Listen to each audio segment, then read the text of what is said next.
Ipinagdiriwang ni Scarlett Kramer ang ika-13 kaarawan sa isang party na may temang Princess Diaries. Ang ama ng teen celebrity na si Doug Kramer, ay nagbahagi sa social media ng mga snapshot mula sa pagdiriwang.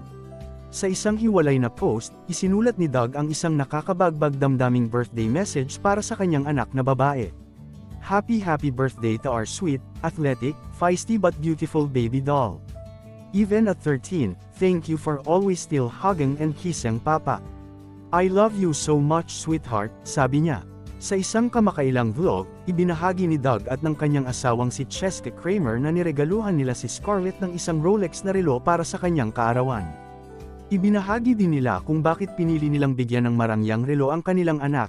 The reason being is our kids work hard, they deserve it. It's an investment for them that they can use when they're not just 13, but onwards, paliwanag ni Doug. Binigyang diin din ng dating PBA athlete na tumataas ang halaga ng isang relo sa paglipas ng panahon. Dagdag pa ni Cheska, gusto nilang bigyan ng mga regalo ang kanilang mga anak na magagamit nila sa mahabang panahon.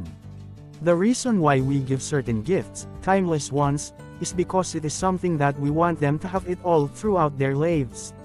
And maybe become an heirloom that they can pass it on to their children.